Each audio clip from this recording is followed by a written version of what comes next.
ओम उमा महेश्वराय नमः। आप सभी का हमारे YouTube चैनल पर हार्दिक स्वागत है। आज सोमवार के दिन आइए सुने क्या है अमरनाथ की कथा। क्यों जो भी इस अमर कथा को सुन लेता है वह अमर हो जाता है।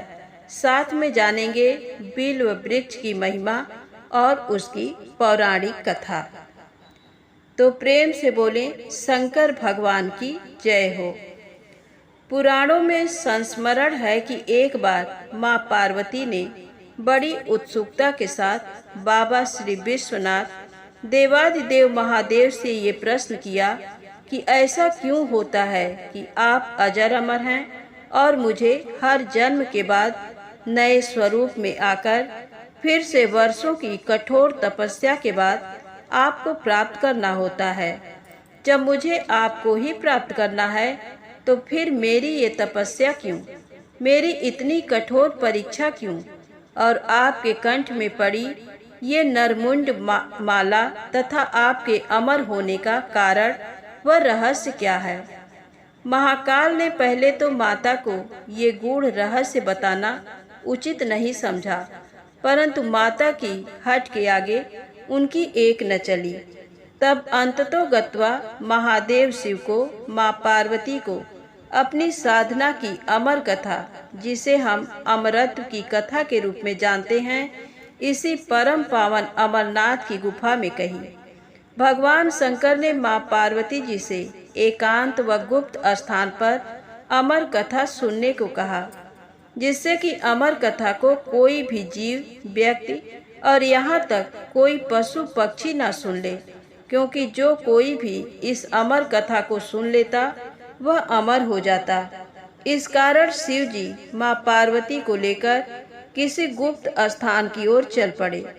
सबसे पहले भगवान भोले ने अपनी सवारी नंदी को पहलगाम पर छोड़ दिया। इसलिए बाबा अमरनाथ की यात्रा पहलगाम से शुरू करने का तात्पर्य या बोध होता है। आगे चलने पर शिव जी ने अपनी जटाओं में चंद्रमा को चंदन बाड़ी में अलग कर दिया और गंगा जी को पंचतरणी में और कंठाभूषण सर्पों को शेषनाग पर छोड़ दिया। इस प्रकार इस पड़ाव का नाम शेषनाग पड़ा। आगे की यात्रा में अगला पड़ाव गणेश टाप पड़ता है। इस स्थान पर बाबा ने अपने पुत्र गणेश को भी छोड़ दिया था, जिसको महागुड़ा का पर्वत भी कहा जाता है। पिस्सू घाटी में पिस्सू नामक कीड़े को भी त्याग दिया। इस प्रकार महादेव ने अपने पीछे जीवनदायिनी पांचों तत्वों को भी अपने से अलग कर दिया। इसके साथ माँ पार्वती संग एक गुप्त गुफा में प्रवेश कर गए। कोई व्यक्ति, पशु या पक्षी गुफा के अंदर प्रवेश कर अमर कथा को न सुने, इसलिए शिव जी ने अपने चमत्कार से गुफा के चारों ओर आग प्रज्वलित कर दी। फिर शिव जी ने जीवन की अमर कथा माँ पार्वती को सुनाना शुरू किया। कथा सुनते सुनते देवी पार्वती को नींद आ गई और वह सो गई, जिसका शिव जी को पता नहीं चल सका। भगवान शिव अमर होने की कथा सुनाते रहे। इस समय दो सफेद कबूतर श्री शिव जी से कथा सुन रहे थे और बीच बीच में गूं गूं की आवाज निकाल रहे थे। शिव जी को लग रहा था कि माँ पार्वती कथा सुन रही हैं और बीच बीच में हुंकार भर रही हैं। इस तरह दोनों कबूतरों ने अमर होने की पूरी कथा सुन ली। कथा समाप्त होने पर शिव जी का ध्यान पार्वती माँ की ओर गया, जो सो रही थी। शिव जी ने सोचा कि अगर पार्वती सो रही हैं, तब इसे सुन कौन रहा था। तब महादेव की दृष्टि कबूतरों पर पड़ी। महादेव शिव कबूतरों पर क्रोधित हुए और उन्हें मारने के लिए तत्पर हुए। इस पर कबूतरों ने शिव जी से कहा कि हे प्रभु, हमने आपसे अमर होने की कथा सुनी है। यदि आप हमें मार देंगे तो अमर होने की ये कथा झूठी हो जाएगी। इस पर शिव जी ने कबूतरों को जीवित छोड़ दिया और उन्हें आशीर्वाद दिया कि तुम सदैव इस स्थान पर शिव पार्वती के प्रतीक चिन्ह के रूप में निवास करोगे। अतः ये कबूतर का जोड़ा अजर अमर हो गया। माना जाता है कि आज भी इन दोनों कबूतरों का दर्शन भक्तों को यहाँ प्राप्त होता है। इस तरह से ये गुफा अमर कथा की साक्षी हो गई। प्रेम से बोले शंकर भगवान की जय हो। आइए सुनते हैं शिवरात्रि व्रत की पौराणिक कथा। प्राचीन काल में गुरुद्रुह नामक एक भील अपने परिवार के साथ जंगल में रहता था। उसका कार्य पशुओं का वध करना था। इसी तरह से वह अपने परिवार का लालन पालन करता था। एक दिन की बात है, उसके घर में खाने पीने के लिए कुछ भी नहीं था। तब उसके माता पिता एवं अन्य सदस्य भूख से व्याकुल होकर भील से बोले कि हम भूख से मर रहे हैं, कुछ खाने का प्रबंध करो। ये सुनकर उस भील ने अपना धनुष बाढ़ लिया और शिकार की तलाश में चल दिया। संयोगवश ये शिवरात्रि का ही पावन दिन था। शिकारी दर दर भटकता रहा, परंतु उसे कुछ नहीं मिला। धीरे धीरे रात घिर आई, परंतु उसने खाली हाथ घर न लौटने का निश्चय कर लिया था। इसलिए वह तालाब के किनारे बैठ गया कि जो भी पशु जल पीने यहाँ आएगा उसी का शिकार कर लूंगा। ऐसा विचार कर वह बेल के पेड़ पर बैठ गया। रात घिर आई थी, तभी वहां एक हिरनी जल पीने के लिए आई। उसे देखकर भील ने अपने धनुष पर बाण चढ़ाया। उसी समय ओस से भीगे कुछ बेल के पत्ते वहां स्थित शिव जी के ज्योतिर्लिंग पर गिरे, जिससे भील द्वारा प्रथम पहर की पूजा पूरी हो गई और भील के पापों का नाश हो गया। उधर भील के धनुष की टंकार से हिरनी सब कुछ जान गई। वह उस भील से प्रार्थना करने लगी, हे भील, आप मेरा वध करना चाहते हैं, मुझे मारकर अपनी भूख मिटाना चाहते हैं। यदि ऐसा करने से आपका दुख दूर होता है तो मैं मरने के लिए तैयार हूँ, परंतु आप थोड़ी देर रुक जाएं। मेरे बच्चे अकेले हैं, मैं उन्हें अपनी बहन के पास छोड़ आती हूँ। तब भील को विश्वास दिलाकर वह हिरनी वहां से चली गई और भील उसके इंतजार में जागता रहा। इसलिए उसे जागरण का फल भी मिल गया। कुछ देर पश्चात उस हिरनी की बहन उसे ढूंढते हुए वहां पहुंची। उसे मारने के लिए जब भील ने अपने हाथ में धनुष लिया तो पुनः बेलपत्र व ओस शिवलिंग पर चढ़ गए। इस प्रकार दूसरे प्रहर का भी पूजन हो गया, परंतु उस हिरनी ने भी भील से प्रार्थना की कि मैं पहले अपने बच्चों को देख आऊं, तब तुम मुझे मारना। भील के आज्ञा दे देने पर वह हिरनी भी पानी पीकर वहां से चली गई और भील हिरनी का इंतजार करने लगा। इस प्रकार जागरण करते हुए रात का दूसरा पहर भी बीत गया।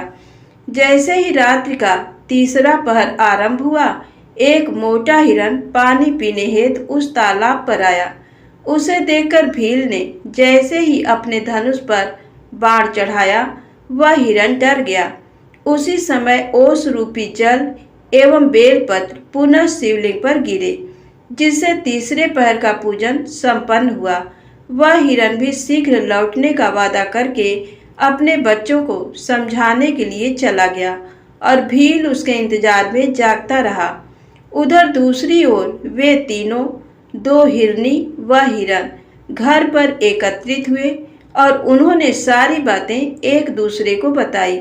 जब तीनों को ये ज्ञात हुआ कि तीनों ने ही भील राज से वादा कर लिया है, तब वे अपने बच्चों को ठीक से रहने की आज्ञा देकर वहां से तालाब की ओर चल दिए। बच्चों ने भी सोचा कि हम अपने माता पिता के बिना कैसे रहेंगे, इसलिए वे भी उनके पीछे पीछे चल पड़े। इस प्रकार हिरन, दो हिरनियां एवं उनके बच्चे एक साथ भील राज के पास पहुंचे। इतने सारे शिकारों को एक साथ देखकर भील राज बहुत प्रसन्न हुआ। जैसे ही उसने उन्हें मारने के लिए धनुष निकाला, एक बार फिर ओस रूपी जल एवं बेलपत्र वहां स्थित शिव ज्योतिर्लिंग पर चढ़ गए। इस प्रकार अनजाने में ही उसके चौथे पहर की पूजा भी पूरी हो गई, जिसके फलस्वरूप उसके सभी पाप कर नष्ट हो गए और उसे ज्ञान की प्राप्ति हुई। उसने अपने मन में विचार किया कि मुझसे श्रेष्ठ तो ये पशु हैं, जो परोपकार के लिए अपने प्राण न्यौछावर करना चाहते हैं, और मैं मनुष्य होकर भी हत्या आदि बुरे कार्यों में संलग्न हूँ। ऐसा विचार कर भील बोला, हे मृगियों, तुम धन्य हो, तुम्हारा जीवन सफल है। तुम जाओ और प्रसन्नता पूर्वक निवास करो, मैं तुम्हें नहीं मारूंगा। भील के इतना कहते ही भगवान शिव ज्योतिर्लिंग से प्रकट हो गए। एकाएक इस प्रकार अपने सामने साक्षात देवाधिदेव महादेव को पाकर उस भील की आंखों से अश्रुधारा बहने लगी और उसने प्रभु के चरण पकड़ लिए। तब शिव जी ने प्रसन्न होकर कहा, हे व्याधर से, तुम्हारे पूजन से मैं बहुत प्रसन्न हूँ। तुम श्रृंगवेरपुर जाकर आनंद पूर्वक निवास करो। प्रभु रामचंद्र तुम्हारे घर पधारेंगे और उनसे तुम्हारी मित्रता हो जाएगी। अंत में सुखों को भोग कर तुम्हें मोक्ष की प्राप्ति होगी। ये कहकर शिव जी वहां से अंतर्धान हो गए। इस प्रकार एक पापी व्याध से अनजाने में हुए शिव चतुर्दशी व्रत से उसे भोग और मोक्ष की प्राप्ति हुई। तो प्रेम से बोले शंकर भगवान की जय हो। अब आइए जानते हैं बिल्व पत्र की महिमा और इसकी कहानी। सावन शिवरात्रि या साप्ताहिक सोमवार को शिव पूजा में भगवान महादेव की आराधना में बेलपत्र यानी बिल्व पत्र का विशेष महत्व है। मान्यता है कि आस्था के साथ शिवलिंग पर सिर्फ बिल्व पत्र ही अर्पित किए जाएं, तब भी भगवान भोले अपने भक्त की हर मनोकामना पूर्ण करते हैं। बिल्वपत्र के वृक्ष को श्री वृक्ष और शिव द्रुम भी कहते हैं। बिल्वाष्टक और शिव पुराण के अनुसार भगवान शिव को बेलपत्र अत्यंत प्रिय है। मान्यता है कि बेलपत्र के तीनों पत्ते त्रिनेत्र स्वरूप भगवान शिव के तीनों नेत्रों को विशेष प्रिय हैं। बिल्वपत्र के पूजन से सभी पापों का नाश होता है। बिल्व वृक्ष की बेलपत्र कहाँ से आया, आइए जानते हैं इस पौराणिक कथा को। स्कंद पुराण के अनुसार एक बार माता पार्वती के पसीने की बूंद मंदराचल पर्वत पर गिर गई और उससे बेल का पेड़ निकल आया। चूंकि माता पार्वती के पसीने से बेल के पेड़ का उद्भव हुआ, अतः इसमें माता पार्वती के सभी रूप बसते हैं। वे पेड़ की जड़ में गिरिजा के स्वरूप में, इसके तनों में माहेश्वरी के स्वरूप में और शाखाओं में दक्षिणायनी और पत्तियों में पार्वती के रूप में रहती हैं।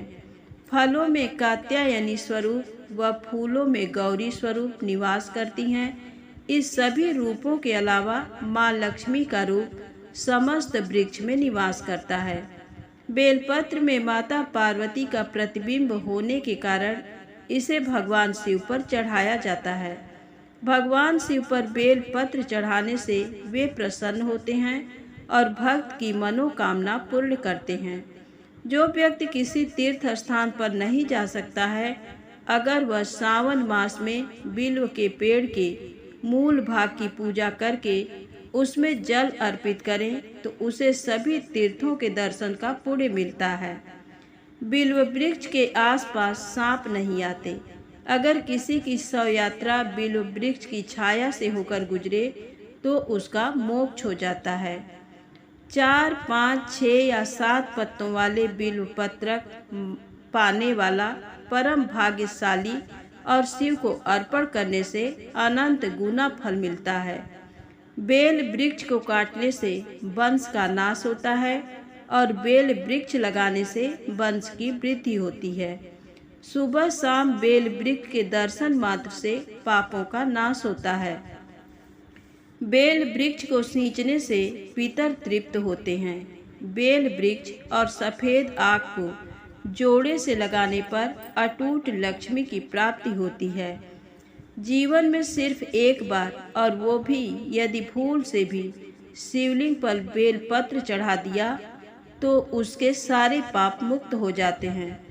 बेल वृक्ष का रोपण, पोषण और संवर्धन करने से महादेव से साक्षात करने का अवश्य लाभ मिलता है। अब आइए जानते हैं शिव पुराण के अनुसार भगवान शिव को कौन सी चीज़ चढ़ाने से क्या फल मिलता है। किसी भी देवी देवता का पूजन करते वक्त उनको अनेक चीज़ें अर्पित की जाती है। प्रायः भगवान को अर्पित की जाने वाली हर चीज़ का फल अलग होता है। शिव पुराण में इस बात का वर्णन मिलता है कि भगवान शिव को अर्पित करने वाली अलग अलग चीज़ों का क्या फल होता है। भगवान शिव को चावल चढ़ाने से धन की प्राप्ति होती है। तिल चढ़ाने से पापों का नाश हो जाता है। जौ अर्पित करने से सुख में वृद्धि होती है।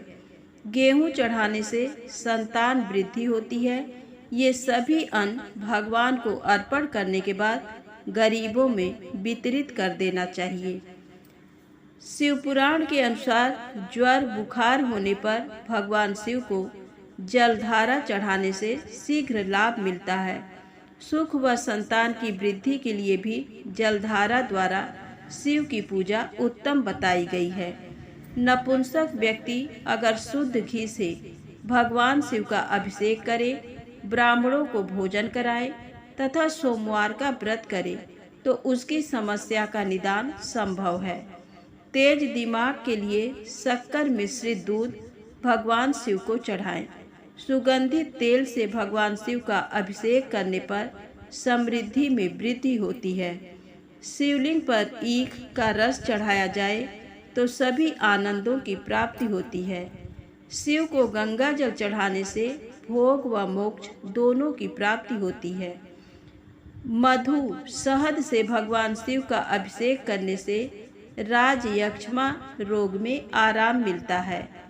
लाल व सफ़ेद आंकड़े के फूल से भगवान शिव का पूजन करने पर भोग व मोक्ष की प्राप्ति होती है। चमेली के फूल से पूजन करने पर वाहन सुख मिलता है। अलसी के फूलों से शिव का पूजन करने से मनुष्य भगवान विष्णु को प्रिय होता है। समी पत्रों से पूजन करने पर मोक्ष प्राप्त होता है। बेला के फूल से पूजन करने पर सुंदर और सुशील पत्नी मिलती है। जूही के फूल से शिव का पूजन करें तो घर में कभी अन्न की कमी नहीं होती। कनेर के फूलों से शिव पूजन करने से नए वस्त्र मिलते हैं। हर श्रृंगार के पूजन से सुख संपत्ति में वृद्धि होती है। धतूरे के फूल से पूजन करने पर भगवान शंकर सुयोग्य पुत्र प्रदान करते हैं जो कुल का नाम रोशन करता है। लाल डंठल वाला धतूरा पूजन में शुभ माना गया है। दुर्वा से पूजन करने पर आयु बढ़ती है। तो प्रेम से बोले शंकर भगवान की जय हो।